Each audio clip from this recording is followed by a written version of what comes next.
Астанада сағат 14.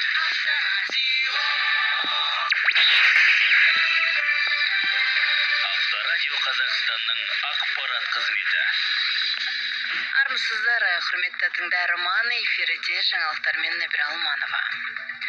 Ақтөбе облысында тікұшақ апатқа ұшырады. Соның салдарынан бір адам қаза тапты, екеуі ауруханаға жеткізілді.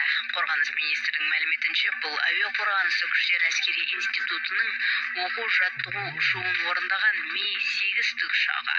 Авиациялық оқиғаның алдын ала себебі техникалық ақау, оқиғаның мән-жайы анықталып жатыр. Қарулы күштердің басшылығы мен әуе қорғаныс күштерінің қолбасшылығы қаза тапқан әскери қызметкердің туыстары мен жақындарына қайғыра көңіл айтады.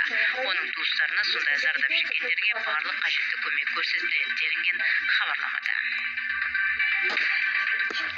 Еліміздің дәрі-дәрмектің қағазы рецептерінен бас тартпақ. Бұл туралы денсаулық сақтау вице-министрі Ербол Оспанов хабарлады.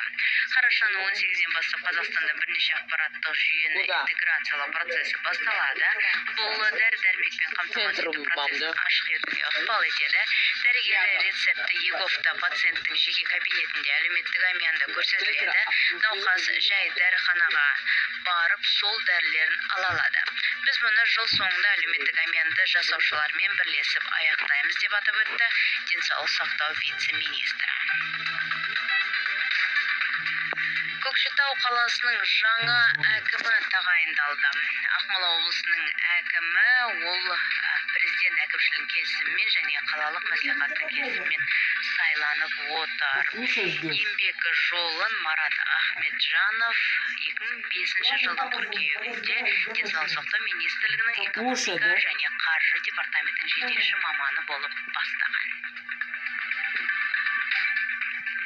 Иран Трампқа қастандық жасауға қатысы бар деген айыптарға жауап берді. Сыртқы істер министрлігінің ресми өкілі Исмаил Багай бұл айыптауларды негізсіз деп атады.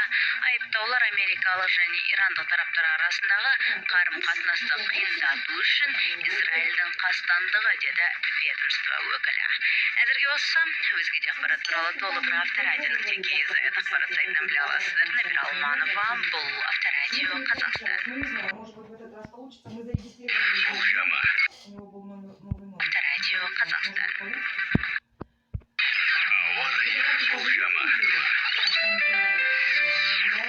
Бүгін Петропавл, Көкшетау қалаларында -4, Қостанайда 2 градус жылы болады, Павлодар Екібастұзда -3, Түркістанда сынап бағанасы 8 градусқа дейін жоғарылайды, Шымкентте +11, Таразда 9 градус жылы, Қызылорда Атырауда +6, Ақтауда 11 градус 0-ден жоғары, Ақтөбеде -1, Оралда 2 градус жылы, Семейде -3, Өскеменде 0 градус, Қарағанды, Теміртау қалаларында 5 градус суық болады, Жезқазған, Балқашта -2, Талдықорғанда 3 градус жылы, Астанада -4, Алматыда 7 градус жылы.